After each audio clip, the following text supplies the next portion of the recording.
about love and friends and family. It's all about sharing a feast and cheers. It's always been happy cause the children are dear. It's all about peace every time of the year. If only I could see your face again, not behind the screen at the other end. If only we could party, kick back your boots, just let me. Wishing this was time. We be together again. It's all about the family. It's all about TNC. What? It's all about the family. Don't fret, don't sweat. You know what it is, cause you know and I know we'll be together We'll again. go together to be together. It's Christmas time once again, and you know how we'll begin. Spread love and receive blessings from above. If only I could see your face again, not behind the screen at the other end. If only we could party, kick back your boots, just let me. Wishing Christmas time we'd be together again. Wishing Christmas time we'll be together again.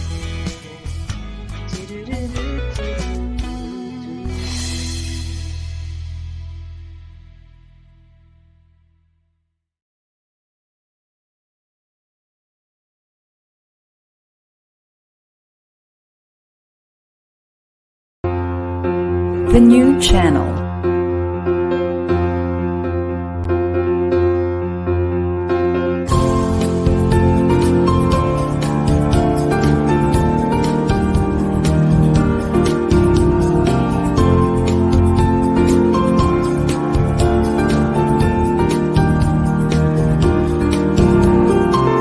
The new channel. Hashtag TNCnow.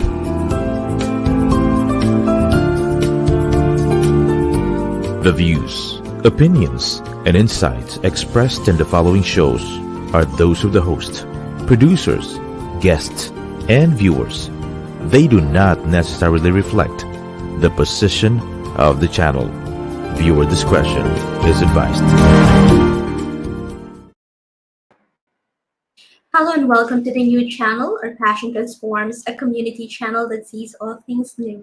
My name is Jennifer Nuya, live streaming from Cavite, Philippines, and you're watching Stories from the Fringe.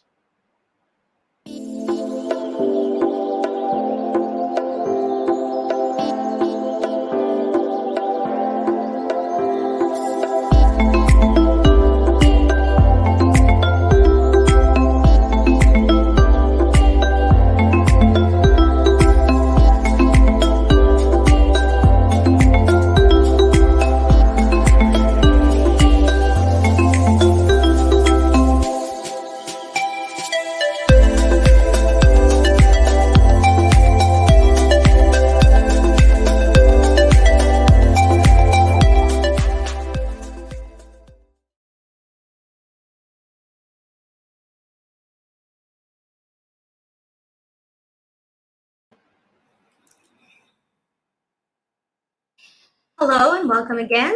For those who are tuning in for the first time, Stories from the Fringe aims to push for more diversity, equity, inclusion, and belonging in all aspects of our lives. We are committed to creating a world where individual differences like race, gender, class, ability, among others, are not only seen and understood but also celebrated. We believe that we can all be a part of this collective vision. In order to make the most of our time together, we encourage you to turn off all distractions, prepare to take notes, mental win, and just be fully engaged with our guest today, John Villaralbo. Today, I'm happy to welcome John to our show. Hello, John. Hello. Hi. Good morning. Good morning. Good morning. Thank you for dropping in on the show. Can you please tell our viewers a brief background about yourself and the work that you do? Hello, everyone. My name is John. Oh, wow. I'm a financial advisor by profession. I as much as possible, I try to meet new people, educate them on how to become financially well, uh, give them tips on certain investment related topics, how to make the right decisions in terms of their money and such. I'm a father of three, uh, and I also work as an HR and project manager for a private organization.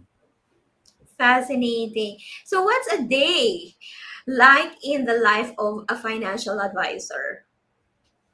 What's a day like? Wow. How would I put it?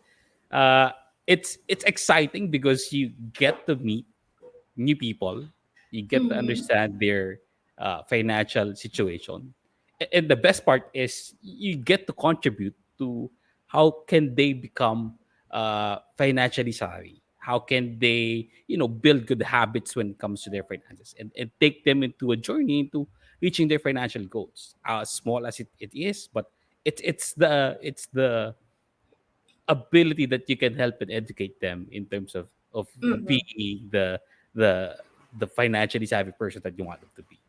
Mm-hmm. Now, I wonder, do you have any study or research on how many Filipinos are financially literate or financially well? From a research perspective, I would probably say I guess 50-60% of middle class income earners, they're financially savvy because they're really doing Mm-hmm. great in terms of managing their finances.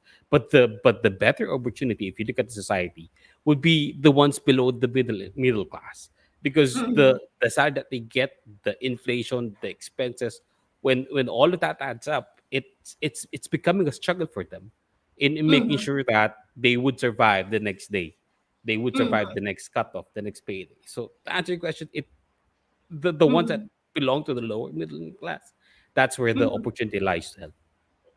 Mm-hmm. All right. So you mentioned inflation, you mentioned expenses, uh, pe- that people in the lower socioeconomic bracket experience on a daily basis, right? And Yes, sometimes, unfortunately, some people, they live the hand to mouth existence. Like, if correct, correct. they didn't work, they wouldn't have money to eat, or sometimes That's they right. even wonder where the next meal is coming from. That's right. Now, how is or how are financial advisors like yourself helping these people become financially well? But first, you gotta make them understand, or educate them on what's your cash flow. How do you spend your money? Am I overspending? Am I underspending? Do I Mm-hmm. have the ability to save? If not, then I need to figure out another way to generate additional income. And that's Mm-hmm. where certain products would become available to them, in terms of, that concept of letting the money work, right? Or creating a new skill for yourself, right? Getting enough education, or probably a side gig, to give them a sense of another cash flow that would help them manage their day-to-day finances. Mm-hmm. Mm-hmm. All right. So you mentioned um, determining their cash flow. So I would assume that is the first step to building financial wellness, or to go into your financial wellness journey. What are the other key steps to moving through that financial wellness journey? So going back to the first step, first, you gotta know where you stand, right? How much money do I save? How much money do I spend? Once you have that figured out, it would tell you two things, right? Uh, am I on the path of meeting my financial goal for 2023 or not? If yes, then that's good for you. If not, then that's when the second step would come in. Mm-hmm. The second step would be eliminating your debt. There's two types of debt. There's a good debt and there's a bad debt. As much as possible, you wanted your partners, your peers, the people that you speak to have a good debt. Mm-hmm. Meaning, when you say good debt, it's something that you will invest for education. It's something that you will invest for getting additional skill, right? The Mm-hmm. bad debt, those are the short term games. Meaning, you take out a loan, you spend the money for a shopping spree, go to a party or whatnot. Those are short term gains. It's not going to be helping you in the long run. Mm-hmm. So as much as possible, when you know your cash flow, next step is to eliminate any debt that you have, or try to organize your debt into a single structure. Mm-hmm. Mm-hmm. All right. So that's step number two. How about step number three? Do we still have step number three? Yes, the third step would be having an emergency fund. Emergency fund is really important. And the amount of the emergency fund that you need to develop would depend on a couple of things.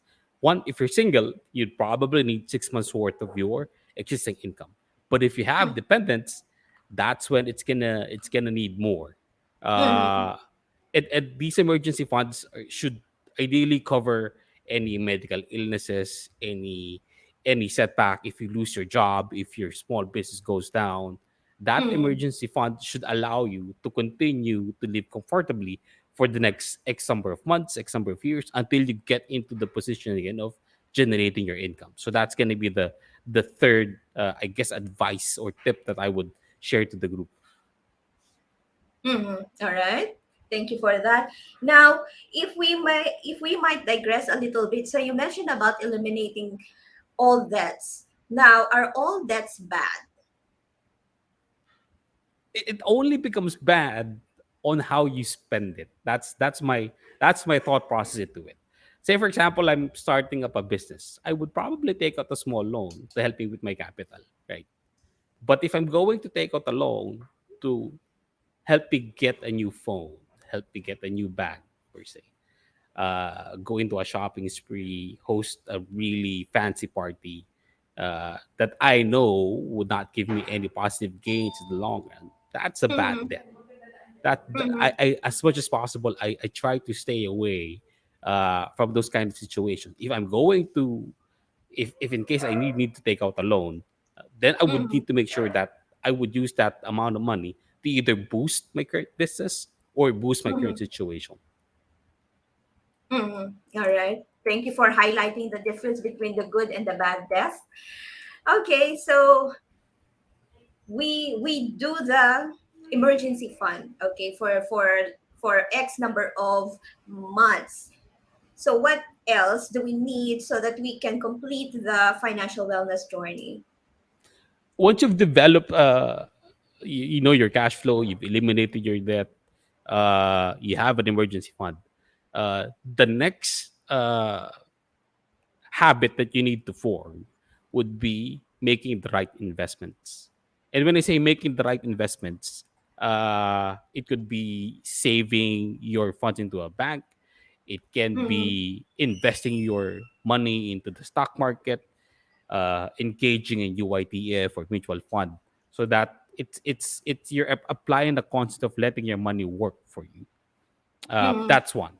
And the reason why we're advising, or the reason why you need to be kind of venturing into that investment space, is you need to beat inflation. That's your number one.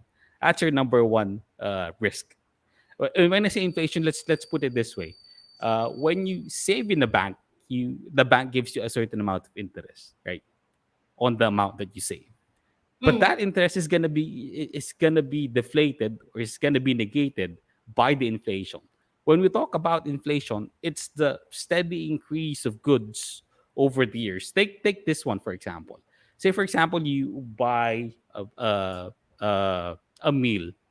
Right now you can probably get a decent meal for about, I don't know, maybe $5. But as you go down the timeline, that $5 can be a full meal today. That $5 can be a half meal tomorrow. Mm-hmm. And Mm-hmm. that's because of the inflation. Prices are going up.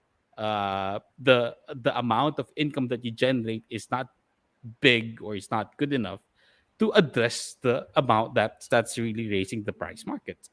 And that's how inflation works. If you can't find the product, or a savings instrument, or financial product that would yield interest, that would kind of counter inflation, then you need to make additional income streams, either investment, either UITF, or stock market. That's one way of kind of addressing or building additional income funds on top of what you currently have. Mm, yeah, I hear you about inflation. I recall I started working when I was in second year high school. There was this one woman, she had a kiosk or a stall in Masagana supermarket in Right. Libertad. I don't know if it's still there. So every summer, because I didn't have much to do at home except be idle, so I decided to make some money, right? So I started working when I was in second year high school, helping them sell the RTW that they carry. And each time that I would get my salary, for example, I would get 1,000 pesos. Back then, it was a lot. I would be able to bring home 2 bags of grocery. And as I grew older, I've noticed that the number of items that I could buy for 1,000 pesos became smaller and smaller. And now, if you go to the grocery, your 1,000 pesos cannot even fill up one grocery bag, right? So that's how inflation works. It Mhm. diminishes your purchasing power. That's true. That's true. So the question is, how can we beat inflation, or is there a way that can we take advantage of inflation? Let me kind of categorize that question. First, is there a way to beat inflation? Yes, Yeah. yes, there is a way to beat inflation. And the one of the ways you can beat inflation is generating additional income streams. Say, for example, Mm. you're going to invest in stocks. In the long run, that stock would go up, at least for the Philippine stock market, right? Mm. When you go through it historically, the Philippine stock market is growing positively year on year, right? If you're going to invest in stocks, it might be a long term investment, and that stock could be reaching 8% per year, 10% per year, and that's a good stock, right? When you kind of go through the timeline, if you invest 100K now, after 10 months or 10 years, for example, that money or that capital will be multiplied into 10% as a steady growth. Mm. That's one of to beat inflation, right? Uh, and I think the other question that you have in terms of if of inflation is there a way to stop it? Is that correct? Yeah, There's yeah. Can be stop it or take advantage of inflation. the only there's one of the ways to kind of, I would say, stop it or leverage the inflation is Yes. if you're a collector, Mm. if you're running a financial institution, because the only one of the biggest ways to stop inflation is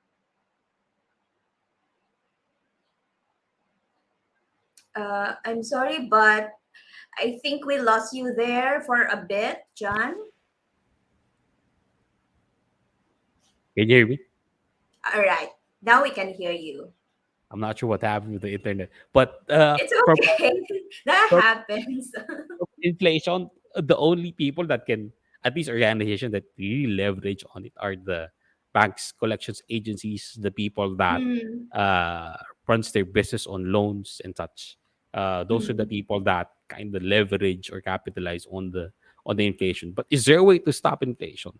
Uh, that's the challenge, technically, for most of the countries, for most of the global markets, because the global market dictates how inflation hits smaller countries. Like, say, for Mm. example, the gas commodities, diesel commodities, right?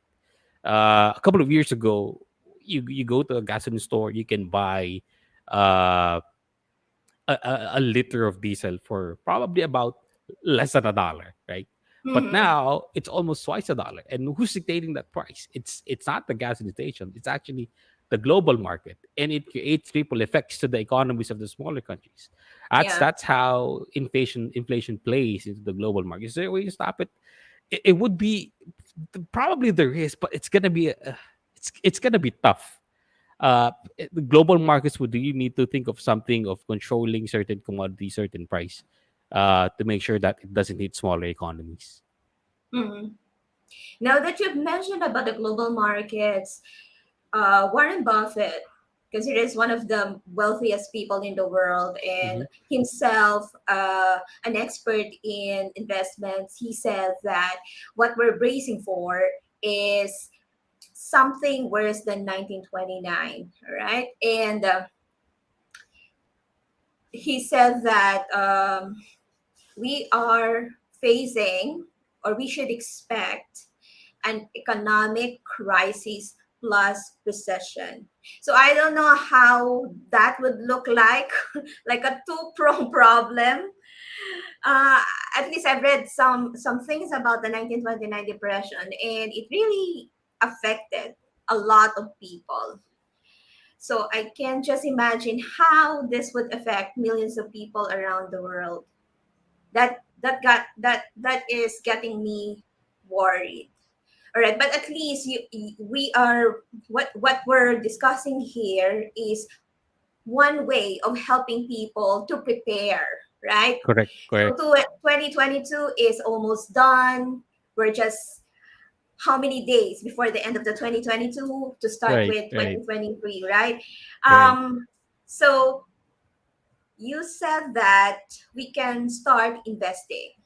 So we Yes, can go yes. to the Philippine Stock Exchange and look for investments that we would, stocks that we would like to invest in. But there are That's a right. lot.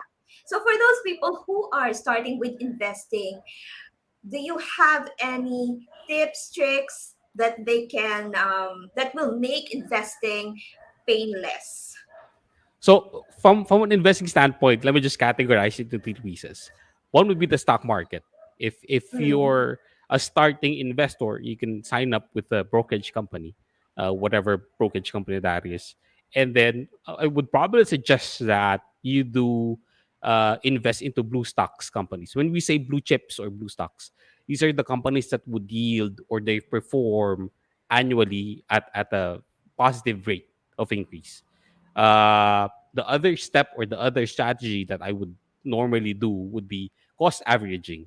It means you're investing a certain amount of money in a fixed period of time. Say, for example, a 5 year period, and you buy stocks every mm, quarter, every half a year, and you don't look at the stock price. You just look at the end of the 5 year journey, wherein that stock went up by ten mm, percent or 20%. That's already a win for you.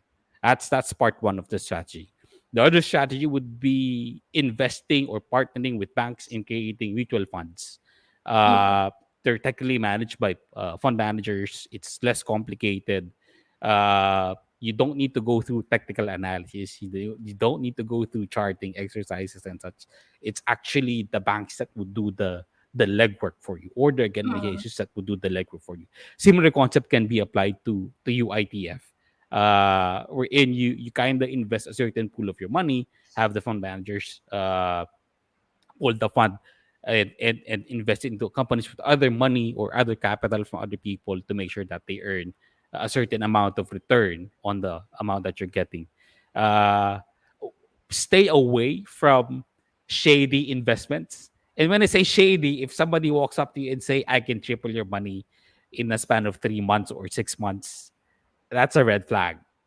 That's an absolute red flag. When you go to investment, always check if it's too good to be true, then stay away from it.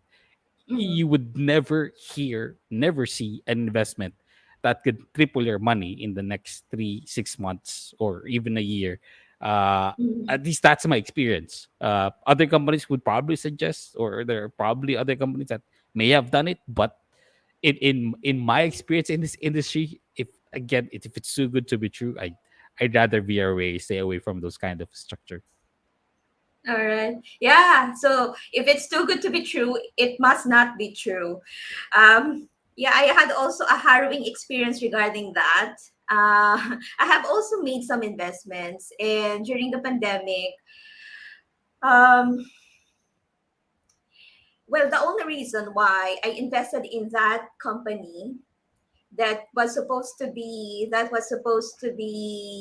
based and registered in Singapore is because they showed me a lot of papers and they looked legit. And I Mhm, also mhm.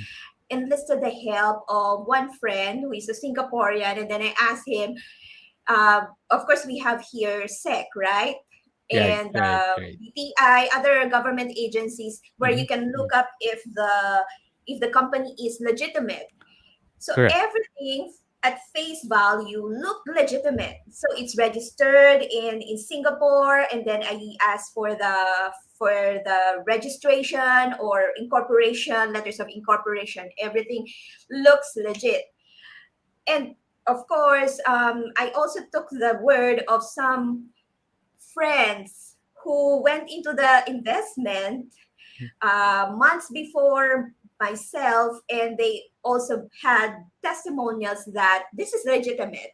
So what I'm saying is, even some investors who have had experience previously, right, who are able to do their due diligence, they can Mm-hmm. still be victimized by investment scams. So That's when true. I was supposed now, because I put it there for a couple of for a period of time, a couple of months, and when I'm supposed now to get the principal plus the interest, the the website, everything, Facebook account, even the person, the Facebook profile of the owner, it they couldn't be found. It's like they just vanished into thin That's true. air.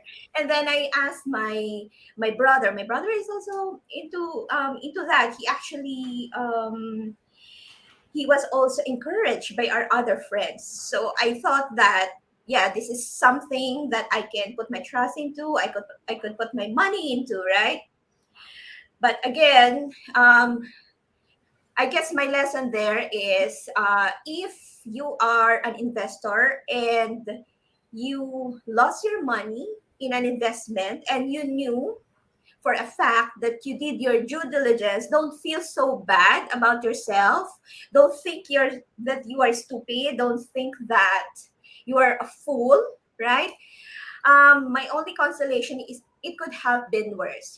I could have been the one who did that investment scam and scam people, right? Mhm. And that I don't think that I can live with myself if I did that. I won't be able to sleep at night peacefully if I did that, Right. right? So, but then again, that's lesson learned.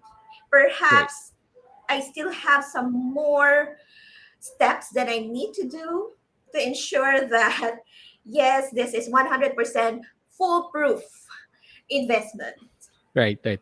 And I'm glad that you mentioned that because for the last 2 years we got hit by the COVID pandemic, right? And the number of cases into scamming people into cryptocurrencies, for example. Nothing against Mm, cryptocurrencies, right?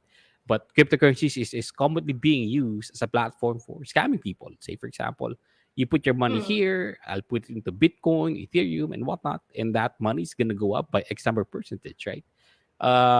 If you're not reading a lot of or you're not doing research on how cryptocurrencies work, stay away from it. And mm, if you're going to try to invest a certain amount of your money, only invest the money that you're willing to lose.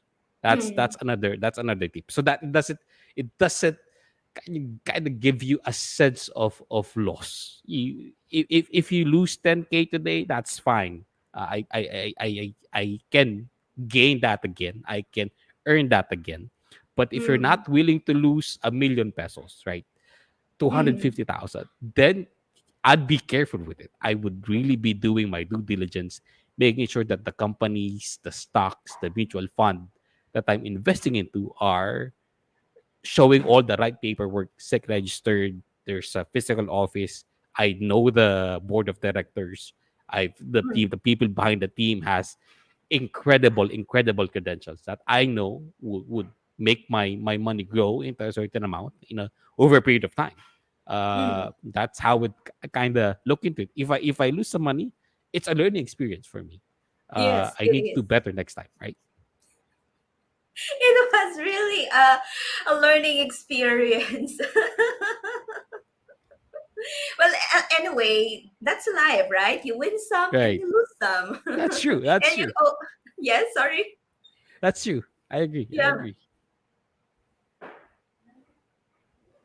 And I always say it could have been worse, right? Yes. Yes. Yes.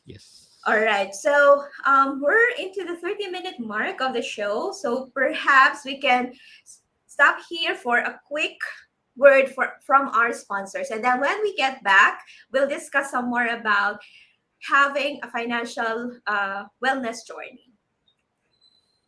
So stay tuned, dear viewers. All right.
Greenfield District, the future-ready district, home to Greenfield Tower.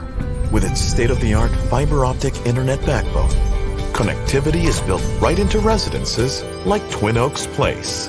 15 flourishing hectares right at the heart of Metro Manila, so that at work and at play, we can plant a future where dreams grow. Greenfield District, the future-ready district.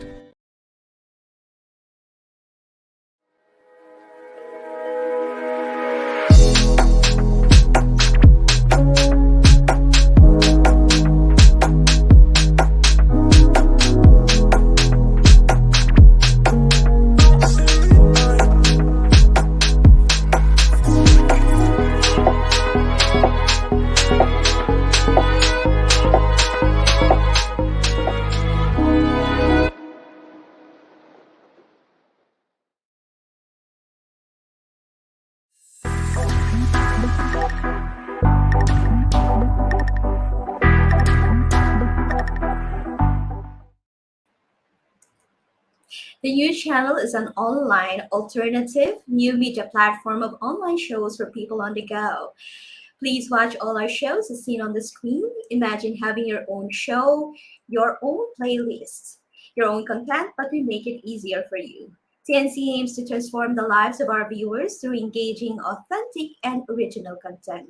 Our channel is a responsible, global 24/7 platform that showcases Filipino talent, global influencers, cultural intelligence, and ingenuity. Thank you so much for always supporting Stories from the Fringe, live streamed every Thursday, 10:30 a.m. Philippine Standard Time. You can watch us live or on replay via Facebook or YouTube. Follow us on IG, listen to us on Spotify and Apple Podcasts. Just search hashtag TNCnow. For sponsorships, please email now at thenewchannel.com or send us a DM. Enjoy these life changing shows because we made them just for you. It's 17 days before Christmas. Wow. So our TNC Family Together, TNC Christmas Together 2.0 is already out. So we encourage you to watch that and get to know all the other hosts of the new channel. Wonderful. So let me at this point thank all our strong supporters, our viewers. Thank you to First Services, Fast Trainers, especially Anthony Philip Robles, Lorraine Roy, Ira Cabrera Fernandez, Christian Deonor. Thank you so much for watching, for tuning with us today. So before we went on a short break, we were just chatting with John Villaralbo. So Jan is a licensed financial advisor and a Cash 101 alumni. So far, we have discussed some of the steps on starting our financial wellness journey. So number one is get to know your cash flow. Number two is as much as possible, eliminate bad debt. And number three is to create an emergency fund. And he also highlighted the need if you are able now to do steps number 1, 2, 3 to go investing. So let's call again John. Hi, I'm back. Hello there again, John. So we mentioned about how people can start investing. Right, Now, right. for example, I only have money for one. Like, is it investing or is it insurance that I should prioritize? I'm glad that you answered that you asked that question. Mm-hmm. When you've done steps 1 to 4, and say for example you're planning to move into an investment activity or habit, right? Uh, does it make sense to move into investment, or does it make sense to look at the insurance category? I would Mm-hmm. probably say consider the insurance category. Why? Because there's there's a plethora of insurance products that can help you with your financial journey. Say, for Mm-hmm. example, you wanted to invest. There's an insurance product that allows you to invest, but at the same time gives you an insurance coverage. Say something happens to you, you get sick, you acquire the critical illness, for example. There's a financial product or insurance plan that would address that situation. There's also insurance plans that are kind of like straight up traditional, covering your health, covering your property, your state, and such. So to answer your question, is it good to invest? Yes, it's always good, but you also need to consider other options that you might have. Right? And insurance is a good option because it gives you an opportunity to protect your income, whether it's your investment, whether it's your life, whether it's a non-life item that you wanted to cover. A lot of people often look at insurance as an additional cost. What they fail to see is the value that you get when you have an insurance program. It's basically a protection not only to you but to your investment and to your property Mm-hmm. as well. So I would also recommend that try to look for an insurance partner or an FA that can help you out, educate you on what are the best program that can match or that can fit your lifestyle that you wanted to cover. Mm-hmm. Thank you for that. Now that many people are anticipating the release of their 30-month pay and in some cases bonuses, what are your tips on how to maximize their 30-month pay and or bonuses? That's another great one. And I'm glad that you asked. Uh, we're on the holiday season. Most, if not all, receive their 30-month bonus. First is you got to be thankful. You Mm-hmm. need to be thankful for that opportunity. Not many people get it, right?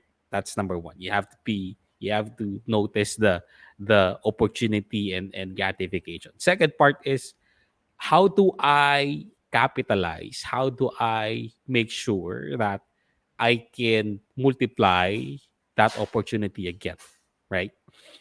Do I fall into a bad habit of doing a shopping splurge, getting into a bunch of parties, especially the December season? Or do I use that money so I can multiply it and generate additional streams of income?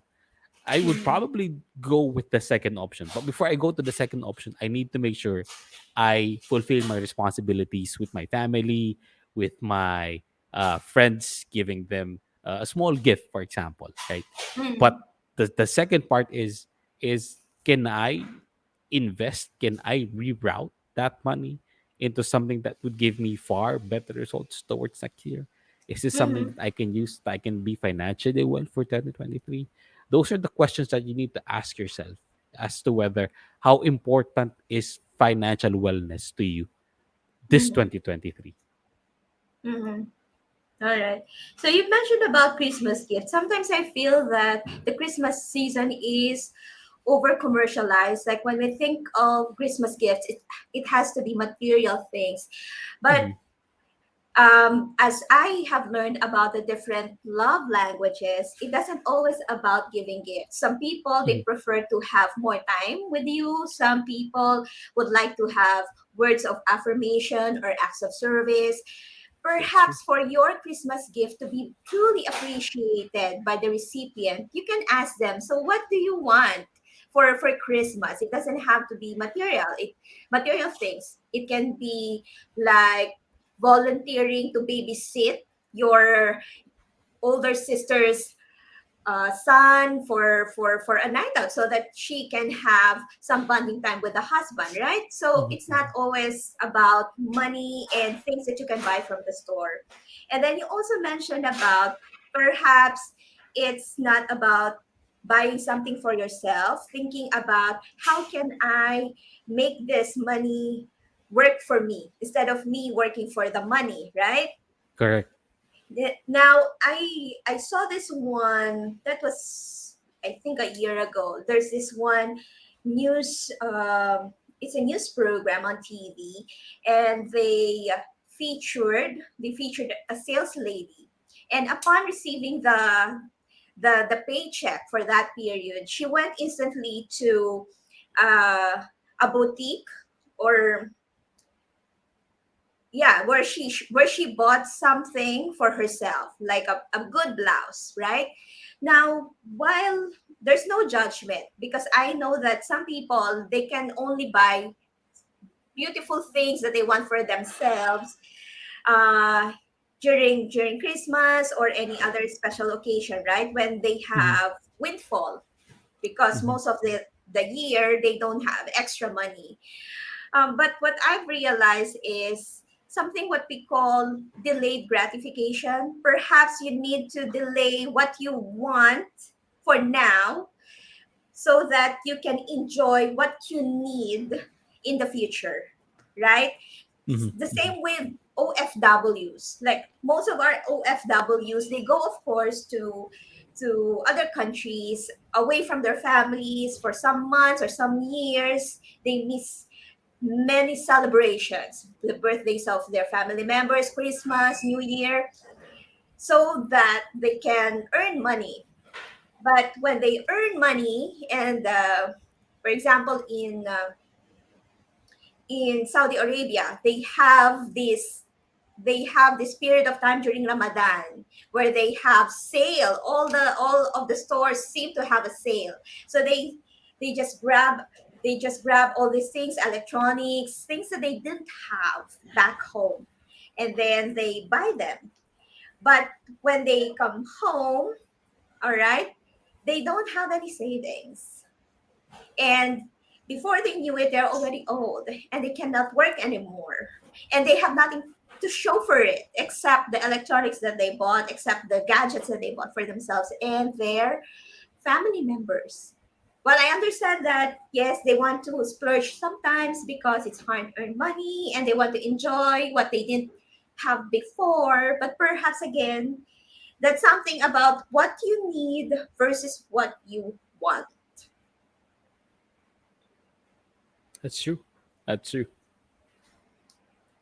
And just to kind of double link on what you mentioned, right? I salute OFWs. They bring a lot of value to the economy, to the country. They make a lot of sacrifice, not only for them but also for their family.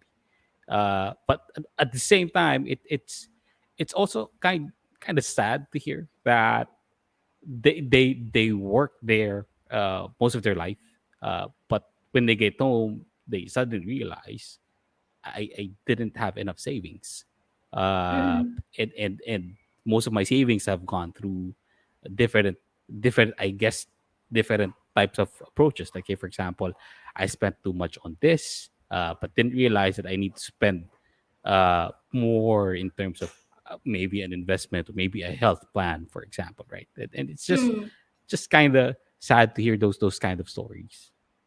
Mm-hmm. Yeah. And actually, when you look at the history of the Philippines, we used to have many manufacturing plants, right? And now, instead, of course, we export some products. But when you look at it, one of our prime exports are our talents, our That's true. people, which is unfortunate because instead of these talents using their skills, their knowledge, expertise to make our country more prosperous, other countries leverage on that, right? So there was this time when I was younger. I have had many opportunities to go abroad, and I thought, yeah, maybe I should go abroad because I know some friends of mine, they are already abroad and they're buying up properties. I was still single. I'm still single, but I still didn't have a child then. Now I have a child. Okay, so now, I said to her, so maybe I should go abroad. But then she said, so you can contribute to the brain drain. And that made me guilty.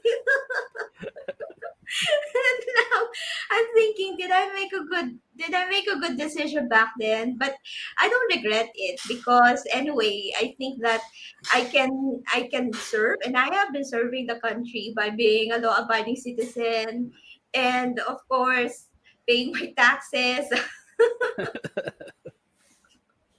And I bet that was a good experience.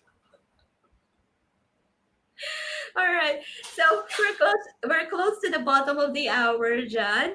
Now, if there are any three things that you want our viewers to take away from this conversation, what are those? Uh, just to one, make sure that you know where you stand when it comes to your finances. Uh, know your cash flow. Am I spending too much? Am I saving too much? Do I need to generate additional income stream? The only way to Yes. do it is if you know how do you spend. You track your expenses, and that should give you a good idea. Second is once you have that knowledge where your money goes, next question Mhm. is, can I make it work for me? And that becomes investing your money into different financial instruments that would gain better returns, right? uh, when it comes to financial instruments, it wouldn't hurt if you would look other options like insurance that would also give you life protection, one way of protecting your income, right?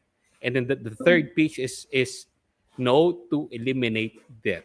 uh, Debt is a good debt. There's a bad debt. As much as possible, stay away from bad debt. Mhm. If you needed to take out a loan, make sure that you use that capital to either boost your current situation from an education perspective or help you with your business. That would always be a good return for you. But if you're going Mhm. to use your debt for activities that are short term, then I would kind of stay away from it. Mhm. Wonderful. Very well said. It's been wonderful to have you on the show, John. So, how can our viewers stay in touch with you, follow you on social media, and learn more about your work? Uh, you can my social media channels are Facebook and Instagram. You can look for me in Facebook at John VFA, and you can look for me on Instagram at John V Financial Advisor. My pages contains financial tips, inspirational quotes that would kind of uh, set you on your financial journey. And if you have need to do a coaching session or financial Q&A, what would be the right decision for me to take, I'm always here. You can reach out to me, slide the DM, I'll help you out. Brilliant, brilliant. Yes, we need more coaching about financial literacy. So, dear viewers, please follow John in his social media channel so that he can help you start with your financial wellness journey this coming 2023. Thank you so much, John. Thank you, Jennifer. Thank you so much as well. All right. So, dear viewers, thank you so much once again for choosing to spend your Thursday morning with us. So, see you next Thursday, December 15th, 10:30 a.m. Philippine Standard Time for our special Christmas episode. Our guest is the co-owner and vice president for business development and finance at Puzzle Box BPO Incorporated, a digital for good advocate and president and chief executive officer or producer of the new channel. You guessed it right. We will have Apple Esplana Manizala next Thursday. So thank you so much for being here with us today. Enjoy the rest of your day or evening, depending on where you are in the world. God bless everyone.